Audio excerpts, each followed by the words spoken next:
फिर हमें इंसाफ चाहिए। हमारी छोटी बच्ची स्कूल पढ़ती है 6 क्लास में।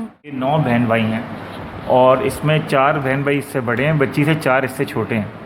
सही। अब इसमें जज के लिए जो पैदाशी सर्टिफिकेट है उसकी सीक्वेंट एंड सीरीज़ अगर देख ले तो बड़ा आसान उसको हो जाएगा कि 2007 की पैदाइश है। पर हमारे पास केस लॉ मौजूद होने के नाते आज हमें अफसोस से कहना पड़ता है कि पाकिस्तान के अंदर जो है 9 साल से लेकर 14 साल, 15 साल, 13 साल, 12 साल की बच्चियों की शादियाँ हो रही। नामा तो बिल्कुल ही कोई भी देख के बता दे जाली है। मुझे हैरत इस बात की होती है सर कि मेरा सवाल भी आपसे कि पाकिस्तान के जो जजेस बैठे हुए हैं वो क्या कोई थानोबुल खान में यूनिवर्सिटी है जहाँ से पढ़ के बैठे हुए हैं कि हम जैसे लोग इस चीज़ को समझ सकते हैं बट वो नहीं समझ पा रहे। रहमान रहीम, अस्सलाम वालेकुम। चाइल्ड मैरिजेस के जो मामला हैं पाकिस्तान में बढ़ते ही जा रहे हैं। 2013 के एक्ट के बावजूद, लॉ आने के बावजूद भी दिन ब दिन हमारे सामने ऐसे मसले मसाइल आते रहते हैं। छोटी छोटी बच्चियों की शादियाँ हो जाती हैं, कभी ज़बरदस्ती हो जाती हैं, कभी उनकी मर्ज़ी से हो जाती हैं। लेकिन वालिदैन का कहना ये है कि बच्चियों का ख़ास करके ये तरबियत का टाइम होता है और इस टाइम पे इस तरह के मामलात अगर सामने आते हैं, जो ये लॉज़ हमारे सामने हैं, इसको ओबे करना बहुत ज़रूरी है। राना आसिफ हबीब साहब हमारे साथ मौजूद हैं। एडवोकेट जाबिर बल्दिस्तानी साहब हमारे साथ मौजूद हैं माशाल्लाह से, और बड़ा काम है इन लोगों का चाइल्ड मैरिजेस के ऊपर के इस पे रोकथाम हो। फ़रीद साहब मौजूद हैं, इनकी बेटी के साथ क्या मामलात हुए हैं, इनकी अहलिया भी हमारे साथ मौजूद हैं। तो अभी हम इस मामले में देखते हैं कि क्या मसले मसाइल हैं और किस तरह से। राना आसिफ हबीब साहब, आप हमें बताइएगा क्या मामला है। 2013 में सिंध की सूबाई असम्बली ने Sindh child marriage restraint act यानी कम उम्री की शादियों का रोकथाम का कानून पास किया था। उसके रूल्स भी बन गए और अब बदकिस्मती से इसकी ना तो जजिस को आगाही है ना ही पुलिस को आगाही है कि जैसे ही बच्ची की FIR 365B की कटती है अगवा की, अब वो निकाहनामा को ही कुल हकीकत समझते हैं और 164 के बयान को, जबकि उनको देखना चाहिए कि अगर बच्ची की उम्र 18 साल से कम है तो फिर Sindh child marriage restraint act की दफ़ात जो हैं उस FIR में ऐड होनी चाहिए। तो ये कानून जो है इसमें बड़ा वाज़ेह है कि ये नॉन कंपाउंडेबल है, नाकाबिल सुलह है और काबिल दस्तअंदाज़ी पुलिस है, कॉग्निजेबल है और नॉन बेलेबल है। और इसमें अगर कोई निकाह खां है तो वो गिरफ़्तार होगा, अगर किसी ने कुर्सियाँ लगाई तो वो गिरफ़्तार है। इसमें तमाम वो लोग गिरफ़्तार होंगे अगर बच्ची की उम्र जो है 18 साल से एक दिन भी कम है। तो ये लॉ जो है ये प्रिवेल करना चाहिए, मगर बदकिस्मती से इसकी आगाही नहीं है लोगों को, जिसकी वजह से अक्सर ये होता है कि जो मजिस्ट्रेट हैं वो बच्ची का बयान लेके 164 का और बिना किसी उम्र के तयन के उसको जो है बच्ची को शौहर के साथ भेज देते हैं। अच्छा, थोड़ा सा ये भी सर क्लियर कर दीजिएगा 164 का बयान जो है ये क्या है, इसको ज़रा सा क्लियर कर दीजिए। हाँ, एक देखें 2 तरह से बयानात होते हैं ज़ाब्ता फ़ौजदारी के अंदर। एक 161 के तहत बयान होता है CRPC के तहत, जो कि थाने के में अंदर दिया जाता है बयान। एक मजिस्ट्रेट के सामने रूबरू बयान होता है ताकि बच्ची पे अगर कोई पुलिस थाने में दबाव था, कोई था, तो वो जज के सामने तमाम तरफ की जो है सीगा राज में रखते हुए मालूमात उसको बयान जो अगर देगी जज के सामने तो उसको 164 का बयान कहेंगे। तो आमतौर पे क्योंकि जजिस को इतनी अवेयरनेस नहीं है तो वो 164 का बयान लेके केस को ख़त्म कर देते हैं। इस FIR को चाइल्ड मैरिज स्टेन एक्ट में नहीं। स्टेट में हम रह रहे हैं, इस्लामिक कंट्री है हमारी अल्हम्दुलिल्लाह, तो 12, 13, 14 साल की उम्र में शरई तौर पे अगर बालिग लड़की तो उसकी शादी जायज़ है, निकाह जायज़ है। तो इसके बारे में हमारा कानून अगर ये बोलता है कि 18 साल से कम उम्री में निकाह जायज़ नहीं है, तो ये थोड़ा सा क्लियर कर दिएगा ये क्या मामला है। चीज़ों को भी मद्देनज़र रखा गया है कि अगर कोई निकाह करता है तो निकाह तो 18 साल तक की उम्र में से कम भी निकाह जो है वो वैलिड रहता है। लेकिन मैरिज एक पूरी सेरेमोनियल चीज़ है, अगर मैरिज डेमोन्स्ट्रेशन होती है, रुखसती होती है, तो ये काबिल जुर्म है। अच्छा, यानी कि ये Sindh child marriage restraint act के तहत काबिल जुर्म है और दूल्हे के रिश्तेदार जिसने शादी में मावनत की वो जेल में भी जाएंगे और जुर्माना भी पे करेंगे। और उसके बाद लड़की का इख्तियार है कि लड़की यहाँ खुला लेना चाहे खुला ले सकती है, या वो उस शौहर के साथ अगर 18 साल की उम्र को पहुँचती है तो फिर अपना कंसर्न दे सकती है कि अपने कंसर्न के साथ। इस लॉ में बड़ा वाज़ेह लिखा है कि बच्ची का कंसर्न हो या ना हो, रजामंदी हो या ना हो, फिर भी ये कानून हरकत में आएगा और तमाम लोगों को जेल होगी। अच्छा सर, इसको मैं अगर क्लियर करूं तो पाकिस्तान का लॉ ये कहता है कि बच्ची सुबह सिंध का लॉ सूबे सिंध का देखिए, law। 18वीं तरमीम के बाद हर सूबे ने अपने अपने कवानीन बनाए। ठीक ठीक। Punjab child marriage restraint act जो है उसमें उम्र अलग है, वो एक उनके अंदर अभी अमेंडमेंट भी आ गई है। इसी तरह सूबे बलूचिस्तान में, इसी तरह सूबे खैबर पख्तूनख्वा में। लेकिन सिंध का जो सबसे प्रोग्रेसिव लॉ है उसमें जो है 18 साल बच्चे की तारीफ़ जो है वो 18 साल की गई है, जो आलमी मुआहदा बराए हुकूक अतफ़ाल के ऐन मुताबिक है। ठीक है सर, तो सिंध के लॉ के मुताबिक अगर बच्ची 18 साल की है या 18 साल से छोटी है, कम उम्र की है, तो वो निकाह तो कर सकती है लेकिन रुखसत ही नहीं कर सकती अपनी मर्ज़ी के बावजूद, ऐसे ही है सर? जी जी बिल्कुल, अगर रुखसती करती है तो ये फिर जुर्म सरजद हो गया। सही। जावेद बल्देसानी सर से मैं पूछना चाहूँगा कि सर आप के पास ये केस आए हुए हैं, इनकी थोड़ी सी आप इसको एलिब्रेट करें कि क्या है ये मामला। बिस्मिल्लाहिर्रहमानिर्रहीम। थैंक यू हुसैन भाई। ये जो वाक़या हुआ ये मैं आपको FIR के हिसाब से बताता चलूँ। ये वाक़या 5/7/2021 को हुआ और इसका जब 5/7/2021 को कंप्लेंट थाने में जाता है, कंप्लेंट थाने पे जाता है, जाने के बाद वहाँ पे जाके कंप्लेन करता है कि भाई मेरी बेटी जो है घर से लेके अगवा हो गई।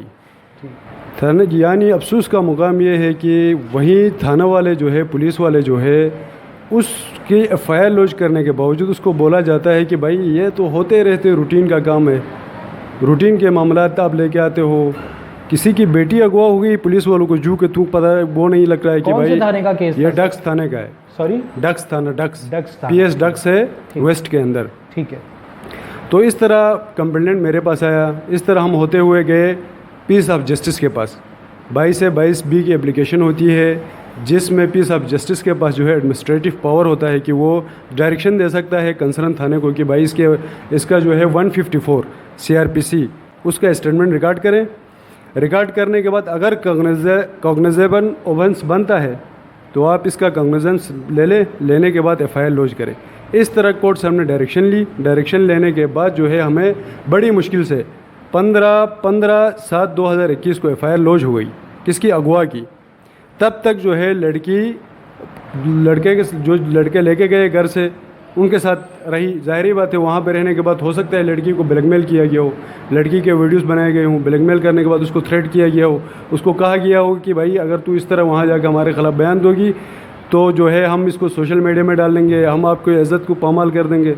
ज़ाहिरी बात है छोटी बच्ची है, 14 साल की बच्ची है। अच्छा, उसकी जो 14 साल की बच्ची है तो वो टॉर्चर भी हो सकती है। तो सिर्फ जो है इस तरह जो है ये FIR कटी। इसके बाद जब लड़की को लाया गया कस्टडी, लड़की बरामद हो गई। एक्यूज़ जो हमने नॉमिनेट किए FIR के अंदर 3 बंदे। अच्छा, उसका चाचा, उसका अब्बू जो एक्यूज़ का, उसका नाम तो हमें नहीं पता था, वो नॉमिनेट उनको अरेस्ट नहीं की पुलिस ने। अरेस्ट नहीं करी अरेस्ट।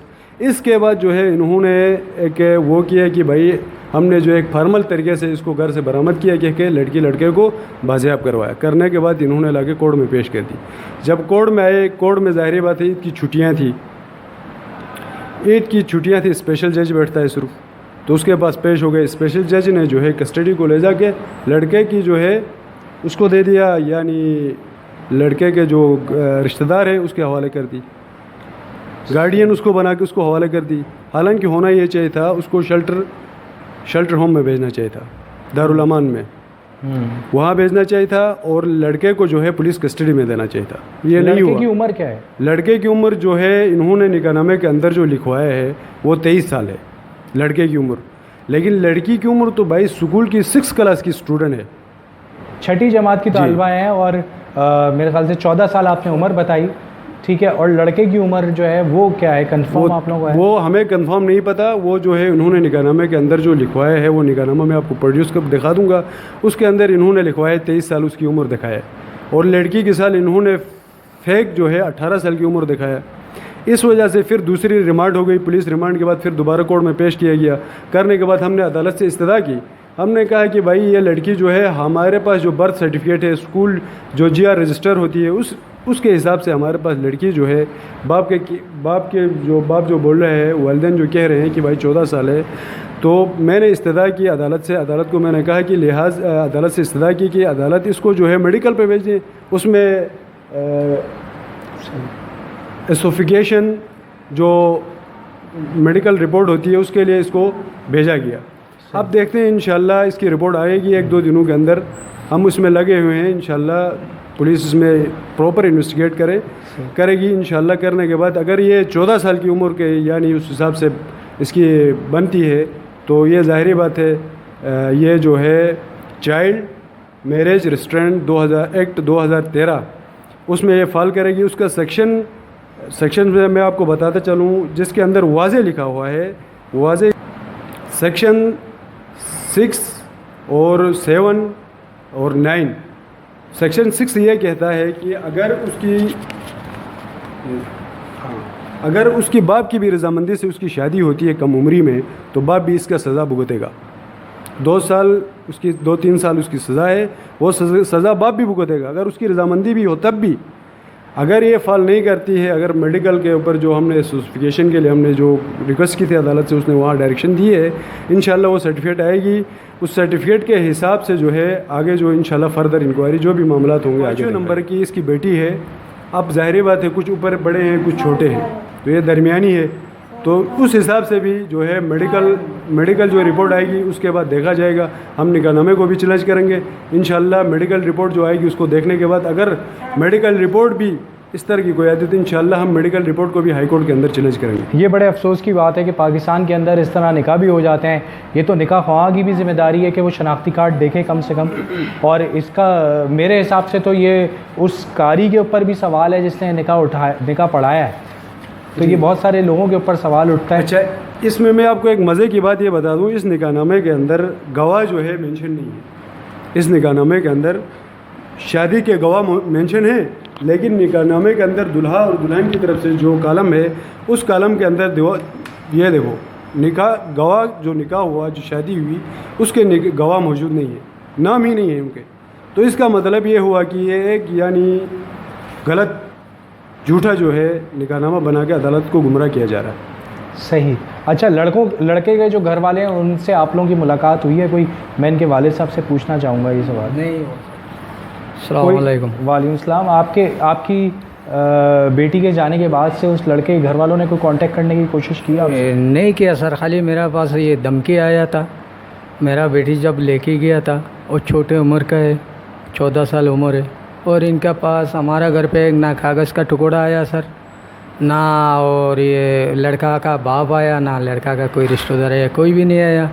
हम इसीलिए ये गुजारिश है मेरा वज़ीर आला सिंध से और आईजी सिंध से, ये मेरा गुजारिश है। मैं गरीब आदमी हूँ, मेरा 14 साल का लड़की है और इस लोगों ने ज़बरदस्ती किस तरीक़े से इन लोगों ने कोर्ट का निकाहनामा बनाया, क्या कर दिया वहाँ में नहीं मालूम है। 17 दिन का बाद 17 दिन गायब था, उसी का बाद 17 दिन का बाद थाना ने हमला किया, कोर्ट में हाजिर किया लड़की को। लेकिन हमें ये चाहिए, हमारा लड़की हमें दिलाना चाहिए। हम वज़ीर आला सिंध से ये गुजारिश कर रहा हूँ, मेरा बेटी है, मेरा ये पूरा मामला जानना चाहूँगा कि आप, मुझे एक चीज़ ये समझ में नहीं आई कि पहले आपको ये पता नहीं चला 14 दिन तक कि आपकी बेटी कहाँ है, ठीक है। पुलिस ने आपकी FIR भी नहीं काटी उस दौरान किडनैप की, ठीक है, गुमशुदगी की जो FIR होती है वो नहीं कटी। 14 दिन के बाद आपको पता कैसे चला कि आपकी बेटी इधर? मैंने FIR कटवाया, कोर्ट से भी FIR कटवाया, थाना पे भी जाके FIR कटवाया, लेकिन ये 17 दिन का बाद फिर लड़के हाजिर किया था। 17 दिन तक गायब था। लड़की हाजिर कैसे हुई आपके पास? पुलिस वाला ने हाजिर किया, हमारा पास थोड़ी हुआ। अच्छा। अदालत में हाजिर हुआ, अदालत में हमने केस किया, हमने FIR कटवाया, तो फिर पुलिस वाला ने, डास थाना वाला ने उसको हाजिर किया। सही, यानी कि पुलिस ने भी अपनी वर्किंग करी जहाँ तक हो सकता है कि लेकिन सर ये है, हमने जिसका नाम पे FIR में नाम लिखवाया, हमारा बेटे के ऊपर जास्ती करके जिसने लेके गया वो एक बंदा भी नहीं उठाया। ठीक है, अब आपकी डिमांड क्या है? बस अपने ये शॉर्ट मुझे हमारा डिमांड ये है, हमारा बेटे हमारे को दिलाना चाहिए। हम गरीब आदमी है सर, हम लाख रुपया खर्चा कर दिया, अभी हम वज़ीर आला सिंध से ये बोल रहे हो, हमारा इंसाफ चाहिए, हमारा बेटे का इंसाफ चाहिए। अस्सलाम वालेकुम। करीब कर लीजिएगा माइक थोड़ा। अस्सलाम वालेकुम। मैं मेरी बेटी को माइक करीब कर लें, आपकी आवाज़ मेरे छोटे बच्चे को 14 साल के लड़की को, मेरा बेटी है, मेरी बच्ची है 14 साल की लड़की, 2007 का लड़की है मेरी बच्ची छोटी लड़की, उसको लेके गया उन लोगों ने। अभी वो मेरी बेटी का कोई खबर, कोई या जिंदा या मुर्दा मेरे को खबर नहीं थी, किसी ने खबर भी नहीं दी। मैंने ढूंढा था, मैं रो रो के रह गया। और इसका अब्बू थाने में गया, थाना में एफआईआर कटवाई और कोर्ट से एफआईआर कटाई, और पुलिस वालों ने उन गुनहगारों को कोई सज़ा नहीं दी।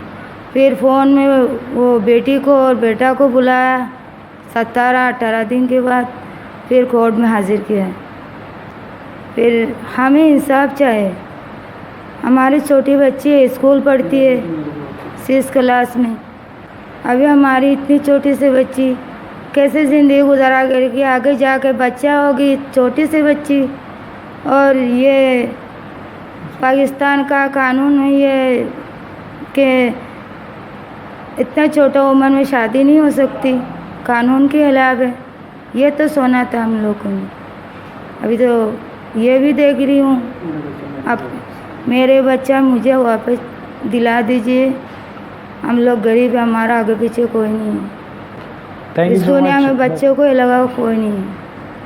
इंशाल्लाह ये पाकिस्तान हम के बच्चों कानून को से बहुत प्यार करते हैं, हमारा शोहर हो में हम पढ़ा के हमारे बच्चों को बड़ा किया। कभी हमने बच्चों को दूध नहीं दिया, काम पे नहीं लगाया, पैसा नहीं कमाया, हर चीज़ पूरी किया। मेरे बचपन से वो पढ़ाई में गुजर गया, उसका उम्र 14 साल उम्र उसका बचपन से पढ़ाई में गुजर गया। क्या अभी ये कानून पाकिस्तान का कानून ये है, नदरे में जाते तो कार्ड बनाता है, एनआरसी बनाता है, बोलते तेरा बच्चों का साल तो है 2 साल की या इतने साल हो तो तेरा उम्र इतने साल की, तेरा बच्चा कहाँ से पैदा हुआ, यही बोलती है ना। ये ठीक भी तो है एक मोहतरमा, मसला होता है ना। आपकी बात सुन ली है हम लोगों ने, और देखें आपकी आवाज़ भी आगे तक जाएगी, और पाकिस्तान के कानून के ऊपर हमें पूरा भरोसा है, आप लोग भी भरोसा रखें। चाहिए। और राना आसिफ हबीब साहब कुछ कहना चाहते हैं, और इन्हीं के साथ जो है ना सजा दिलवाए। राना साहब से हम लास्ट वर्ड्स लेंगे। अगर आप केस के देखें तो ये 9 बहन भाई हैं, और इसमें 4 बहन भाई इससे बड़े हैं, बच्ची से 4 इससे छोटे हैं। सही। अब इसमें जज के लिए जो पैदाशी सर्टिफिकेट है उसकी सीक्वेंस एंड सीरीज़ अगर देख ले तो बड़ा आसान उसको हो जाएगा कि 2007 की पैदाइश है। निकाहनामे में आप देखें तो उसमें सिर्फ सन लिखा हुआ है 2002। तो ऐसे निकाहनामे की तो कोई हैसियत ही होनी नहीं चाहिए जिसमें ना कोई महीना है, ना निकाहनामे के अंदर कोई तारीख लिखी हुई है, सिर्फ लिखा हुआ है कि 2002 में पैदा हुई। तो ये मैं समझता हूँ कि मजिस्ट्रेट की बड़ी ट्रेनिंग की ज़रूरत है, पुलिस की बहुत ज़्यादा ट्रेनिंग की ज़रूरत है कि ताकि वो इसमें इन चीज़ों को शामिल करें। क्योंकि जब बर्थ सर्टिफिकेट की सीक्वेंस एंड सीरीज़ देख ली और बच्ची 6ठी क्लास में पढ़ती है तो मजिस्ट्रेट को चाहिए कि इसके अंदर वो Sindh child marriage restraint act को इसके अंदर इंक्लूड करे। और बच्ची जो है सिटीज़न फाउंडेशन के स्कूल में पढ़ती है मच्छर कॉलोनी में, वहाँ से भी उसकी उम्र का GR नंबर से सबूत हासिल किया जा सकता है। सबूत तो बहुत जगहों से हासिल किया जा सकता है, मेडिकल रिपोर्ट्स होती हैं, हर तरह से पता चल सकता है कि उम्र क्या है। और ये निकाहनामा तो बिल्कुल ही कोई भी देख के बता दे जाली है। मुझे हैरत इस बात की होती है सर कि मेरा सवाल भी आपसे कि पाकिस्तान के जो जजेस बैठे हुए हैं वो क्या कोई थानो खान में यूनिवर्सिटी है जहाँ से पढ़ के बैठे हुए हैं कि हम जैसे लोग इस चीज़ को समझ सकते हैं बट वो नहीं समझ पा रहे। जी हुसैन भाई, असल बात ये है ना, जजेस की गलती इसमें नहीं होती है। इसमें असल मसला ये होता है इन्वेस्टिगेशन जो होती है ना, इन्वेस्टिगेशन करती है पुलिस इस तरह पेश करती है जजेस के सामने कि भाई जैसे कि कुछ भी नहीं हुआ है। अब जजेस ज़ाहिरी बात है वहाँ जाके थाने में इन्वेस्टिगेट तो नहीं कर रहे होते ना, जज सिर्फ पेपर देख रहे होते हैं यार इस पेपर में क्या लिखा हुआ है। अब लेकिन इसी सर तरह में पेपर भी तो आप देखें जो निकाहनामा है उसके अंदर गवाह नहीं है। फिर इन्वेस्टिगेशन के अंदर फिर वो जो इन्वेस्टिगेशन अफसर होता है वो फिर एक रिपोर्ट बना के लेके आता है। उस रिपोर्ट में ये लिखता है लड़की को कोड में 161 का जो बयान होता है उसमें लड़की ने ये कहा, इस तरह करके वो जो है एक फॉर्मल वो बना के जो है कहते हैं यार कुछ भी नहीं हुआ जैसे कि इस तरह पेश करते हैं। तो जजेस फिर उस पर कार्रवाई करते हैं। ज़ाहिर बात है जजेस भी देख रहे होते हैं यार ये कहाँ तक किस तरह इन्वेस्टिगेशन कर रहा है। इस तरह मैं आपको एक बताऊँ, सेम केस है आरजू राजा केस, ये सिंध हाई कोर्ट के अंदर ये जनाब 2020 में हुआ था, नवंबर 2020 में। जस्टिस मोहम्मद अली मजहर की कोर्ट में, उसके रिमार्क्स ये हैं, वो ये कह रहा है अगर लड़की की कंसर्न भी हो, लड़की की कंसर्न भी हो, फिर भी जो है उस लड़की को रुखसती नहीं दी जाती। सही, रजामंदी के बावजूद रजामंदी के ऊपर हमारे पास केस लॉ मौजूद होने के नाते आज हमें अफसोस से कहना पड़ता है कि पाकिस्तान के अंदर जो है 9 साल से लेकर 14 साल, 15 साल, 13 साल, 12 साल की बच्चियों की शादियाँ हो रही हैं। सर और मेरा कहना तो इसमें सिर्फ इतना सिंपल सा है कि अगर सिंध का ये कानून है कि आपकी 18 साल से कम उम्र में शादी नहीं हो सकती, तो चाइल्ड मैरिजेस के ऊपर जो भी अभी ये मामलात हो रहे हैं, ये इस पर सख्ती होनी चाहिए, और इतनी सख्ती होनी चाहिए, इतने सख्त इसके निज़ाम होने चाहिए कि जो निकाह ख्वाह ये चंद पैसों की खातिर ये बोगस निकाह नामे बना देते हैं या निकाह पढ़ देते हैं गलत, तो उनके भी हाथ पैर कांपने चाहिए कि ये हम गलत कर रहे हैं। हाँ, अब अगर आप शरई बात करते हैं तो ठीक है, शरह में हमारे पास इस चीज़ की गुंजाइश है कि 14-15 साल की उम्र में बच्ची अगर बालिग है तो उसकी शादी हो सकती है, लेकिन साथ में हमें अपने नबी पाक सल्लल्लाहु अलैहि वसल्लम की वो हदीसें भी याद रखनी चाहिए, जिधर उन्होंने ये कहा है कि अगर तुम्हें किसी मुल्क का कानून तंग करता है तो उधर से कूच कर जाओ। ठीक है, तो इसका मतलब ये कि हमारे ऊपर ये लागू होता है, जिस मुल्क में हम रह रहे हैं, जिस स्टेट में हम रह रहे हैं, उस जगह का कानून हम ओबे करें। तो हमारा कानून अगर ये बात बोलता है कि अगर ये चाइल्ड मैरिजेस पे रोकथाम करनी है, ये अलाउ नहीं है, तो हमें इस चीज़ को आगे लेके जाना चाहिए और इस पे इम्प्लीमेंट होने चाहिए मामला। बिल्कुल। तो आगे बस हमारी यही है, इस चीज़ से हम इख्तिताम करेंगे अपने प्रोग्राम का। करते होनी चाहिए, लेकिन शरीयत में जो है बलोगत की जो एज है वो शरीयत को डिसाइड करेगी। बलोगत की एज जो है शरीयत को डिसाइड करेगी, उसमें 9 साल में लड़की बलोगत की एज उसकी यही रखी है, तो 9 साल में ज़ाहिर बात उसके ऊपर रोज़ा भी वाजिब हो जाता है। जी ठीक है ना।